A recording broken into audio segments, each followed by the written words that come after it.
Good day, dear listeners. Steve Preda here with the Management Blueprint podcast. And my guest today is John Hewitt, the CEO of Loyalty Brands and the serial entrepreneur in the tax and accounting, pets, and marketing industries.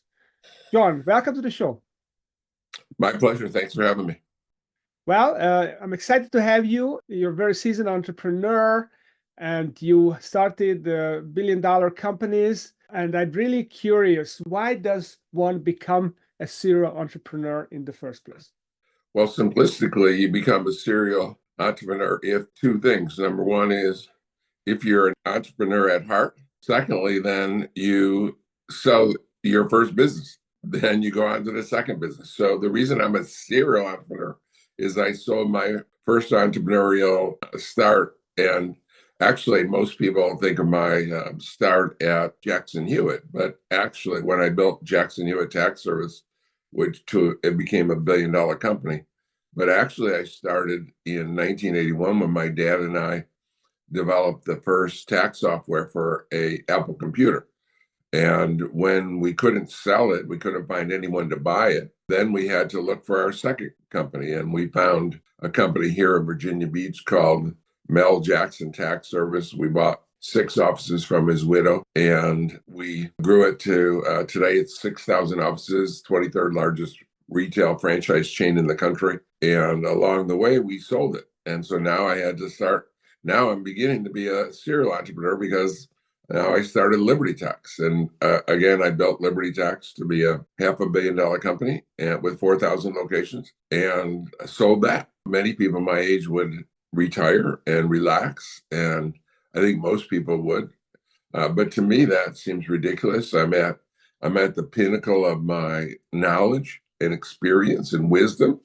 And my goal has always been to help other people. But through business, through entrepreneurship, I'm able to help thousands and thousands of people. I brought in 5,200 franchises. So with me, it's like an obsession that when I was a kid, when I was in high school, I was cocky and I thought, I'll just make a few $1 million and retire. Then along the way, I said, well, that's silly. What would I do?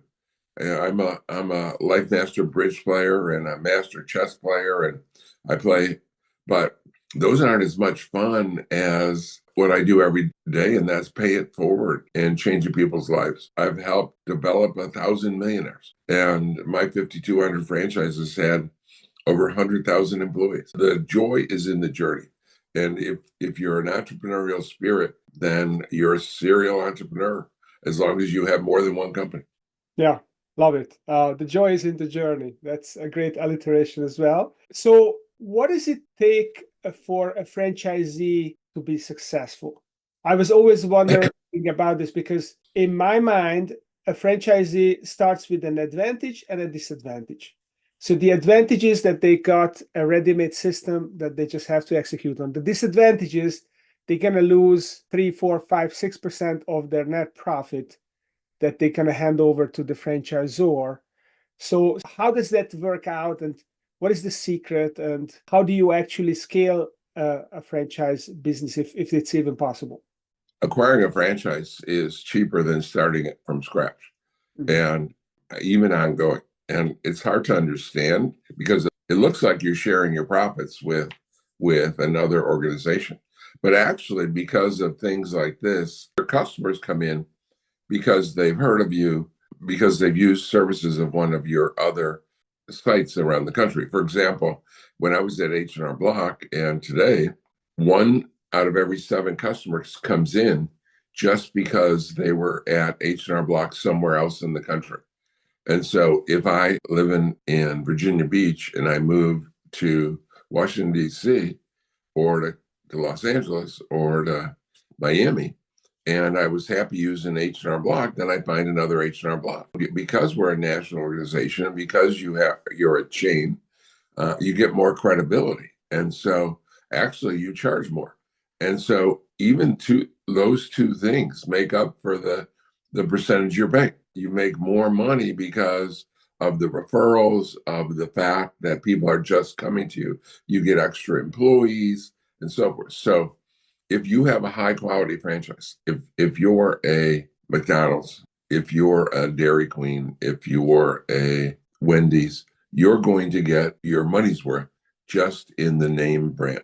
And because people don't come to McDonald's because they have the best hamburger in the world. And my 10-year-old grandson could go to the grocery store and get some hamburger buns and some hamburger and some condiments and make a higher quality hamburger than McDonald's at a cheaper price. But they're going to McDonald's, but McDonald's has a 25% market share. They're a Fortune 500 company. They sell billions and billions of hamburgers, and that the percentage you pay is well worth it. And that's why their franchisees pay to join them, pay millions of dollars because it's worthwhile. It's better than starting Steve's Hamburger. Yeah, it's the brand. So the brand is the hardest piece of the puzzle, and right, it's the hardest to create. And exactly, and that's part of the system. Someone's brand, you're gonna get a big leg up in the competition. Right. Now, when you ask the question, what does it take? It's surprisingly simple. It's my job is, and yet it's impossible. It's simple yet impossible to find the perfect franchise, because my job as a franchisor is to give you the best system of business in my industry. I've been doing that for 55 years. How many people now have been in the same industry for, I just completed my 55th tax season.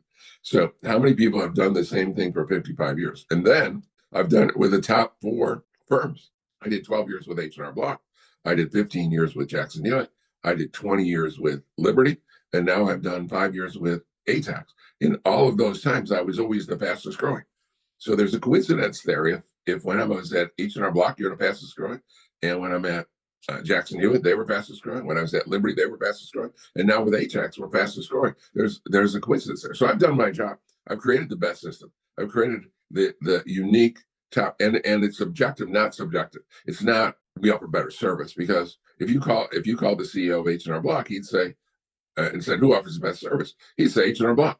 You call the CEO of Liberty Tax, who offers the best service? Liberty Tax. That's not the key. There's objective things that we do better that I could talk about if needed.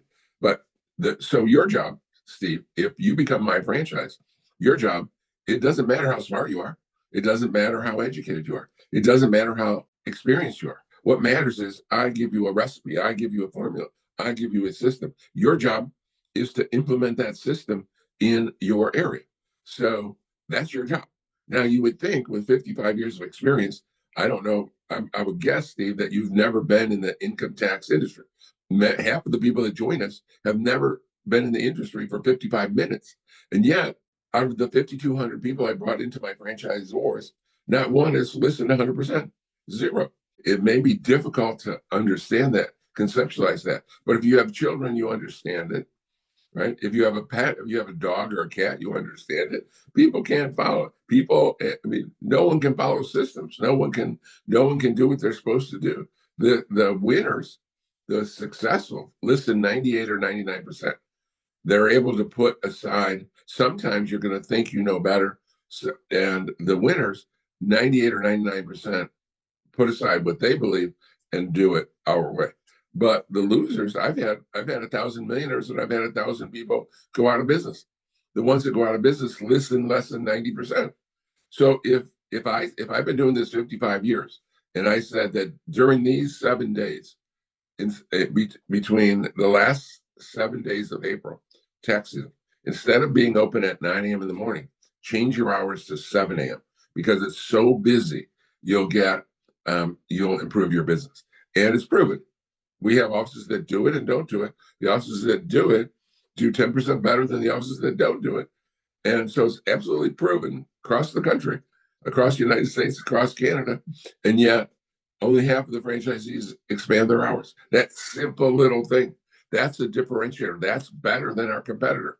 I love driving by an H&R Block, especially in cold weather, and seeing customers at 8:45 standing outside waiting until the office opens at 9, and inside the lights are on.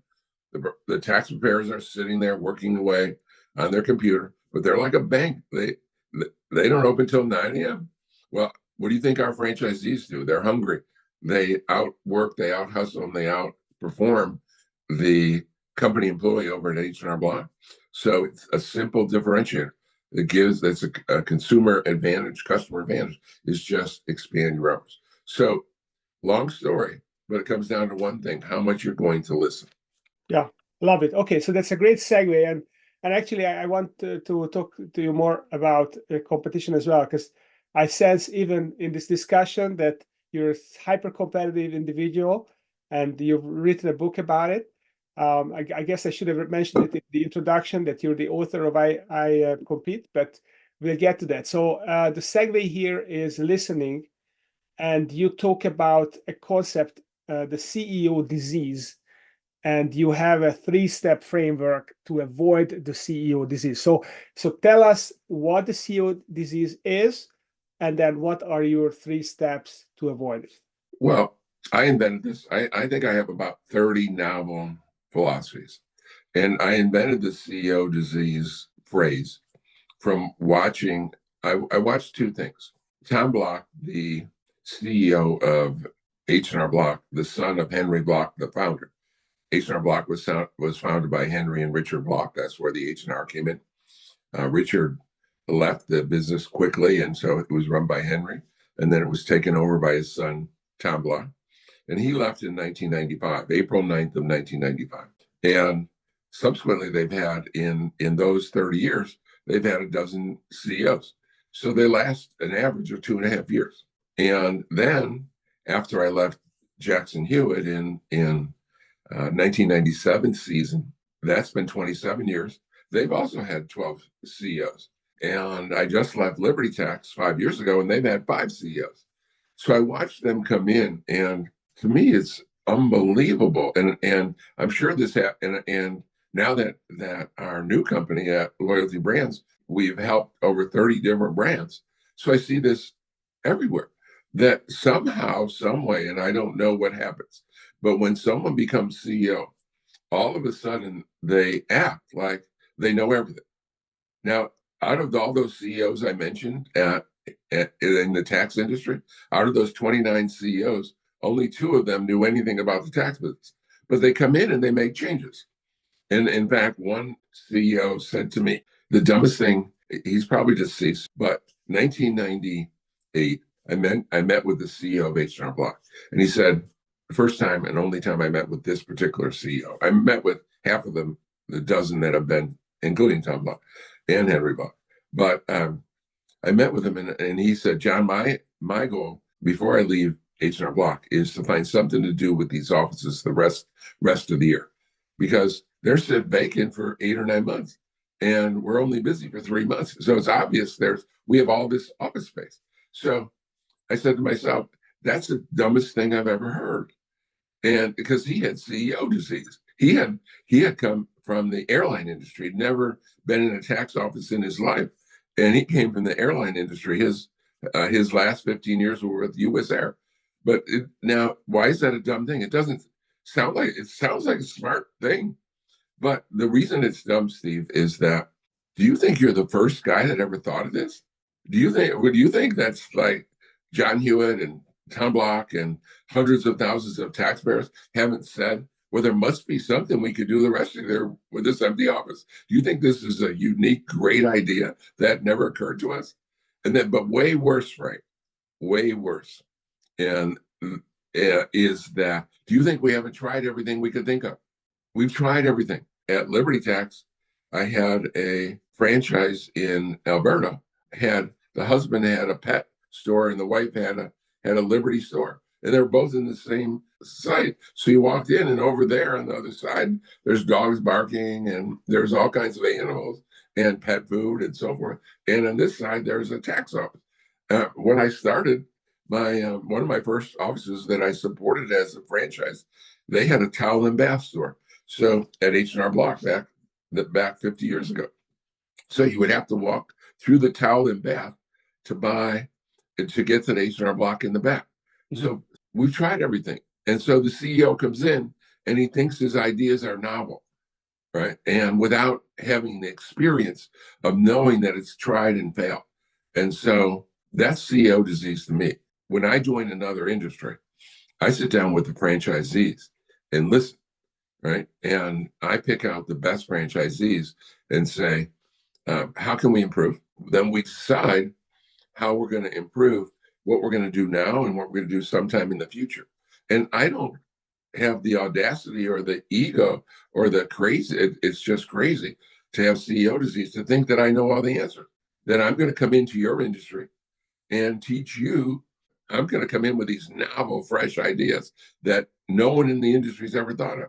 If you get an experienced group of 6 or 10 or 12 franchisees that have been in this business for combined hundreds of years, and you don't listen to them, that's CEO disease. So it starts with listening to your franchisees and then modifying that. First of all, you have to listen, and then you have to involve them and participate with them in improving your system. My goal is always to have the best system. To have the best system, it has to be evolving, it has to be improving. There isn't any system today that was effective 5 years ago and going to be effective 10 years in the future.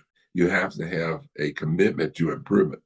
But it's amazing to me somehow, so in all of these cases, and finally, for the first time ever, one of the CEOs, I was chairman of the board. I brought in the CEO, and it was like magic. She had been my franchisee for 15 years. She listened to me. She was a superstar. The minute that we gave her the title CEO, she got the disease, and didn't. All of a sudden, she knew better than I knew. It's amazing. That's It's like children. yeah, that's really interesting. People feel like they have to demonstrate that they have the answers as opposed to continue to listen.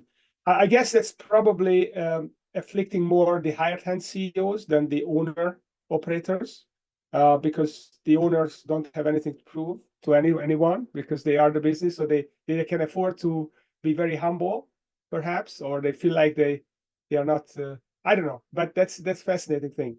Well, speaking of being humble, God humbles me every day. And when I get too big for my britches, and I think I know too much, God is very humbling and make sure that we should be paying attention.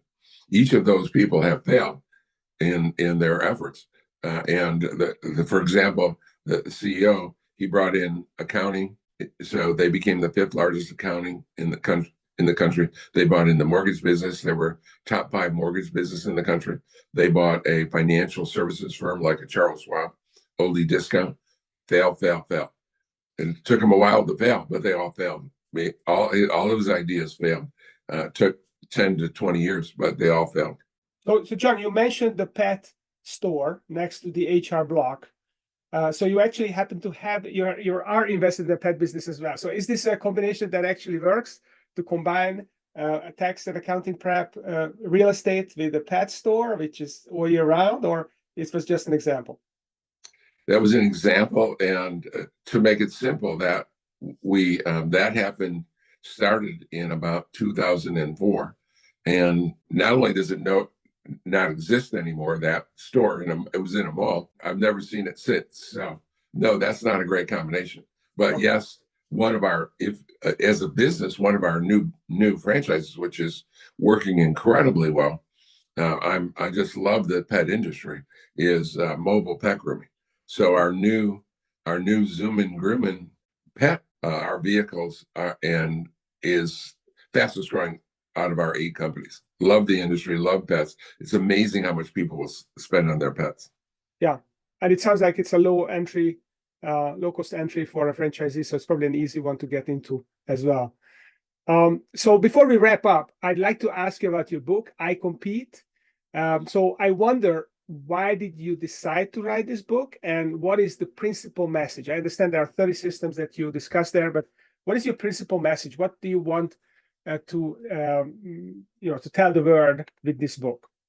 Yeah, our mission statement of Loyalty Brands, our company, is having fun, improving lives. And so I wrote the book to improve lives. I think I've just been so blessed in my career. Blessing after blessing after blessing, that it's too much is given, much is required. And so I'm here to give back. And the book is an effort to give back. And I think one unique thing about my book that surprised me, as I was writing it, it didn't occur to me. But many, many people have come to me after reading it and said, you know, the thing I liked about the book was you admit big mistakes, you admit mistakes. And other books I read, and they talk about their victory. As I talk about my victories, I talk about victories over caused by my mistakes that I needed to sometimes rise from the ashes of my mistakes. So the purpose is simply to improve lives. Love it. It's interesting you share this insight of the mistakes leading to victories. I also wrote a book recently, it's just behind me, and one of the things that I discovered was that the most successful companies, they faced certain constraints which looked like uh, impossible to overcome type constraints, and they were forced by the circumstances to figure something out to survive, and that led to a breakthrough which became a unique ability for them because no one else had to go through what they went through, and therefore no one else developed the skills they had to develop. But then those skills became really hard to copy for others, and it's kind of a secret of a successful business. So the bigger the failure, if you can survive it, the bigger the payoff in the end. Bigger the learning. Yeah, which leads to the breakthrough and the payoff. So one final question I want to ask you is, why are you excited to be an entrepreneur in America today? Life's short, and it's my joy, it's my fun.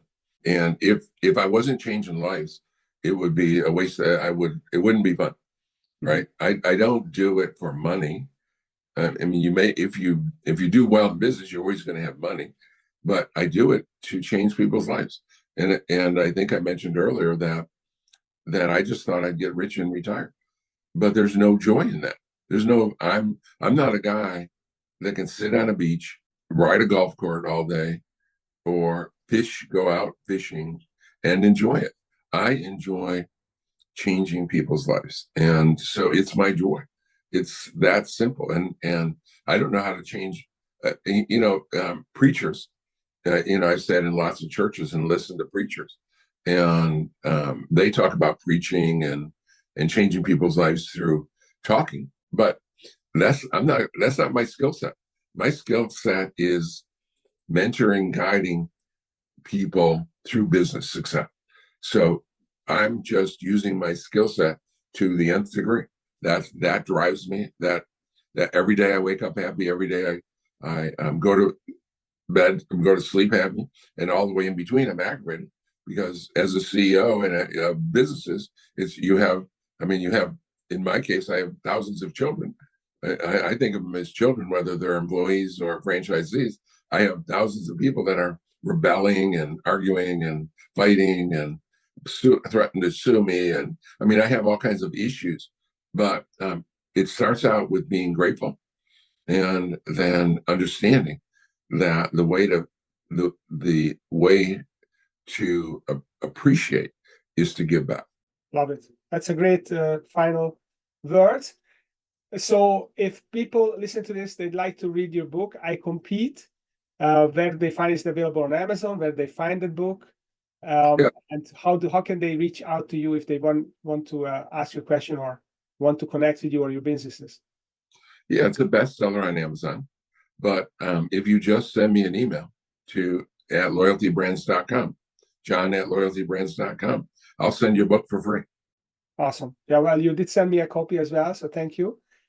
So, have fun and improve lives. That's a great mantra to have. It's a great life philosophy.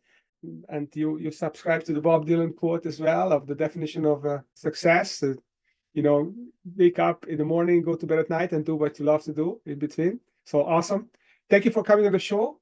And for those who are listening, don't miss any episodes because as you can see, we have really cool entrepreneurs share their wisdom here. So please be sure to subscribe and stay tuned for future episodes. Thanks, John, for joining us today. Thank you, Steve. Have a wonderful day.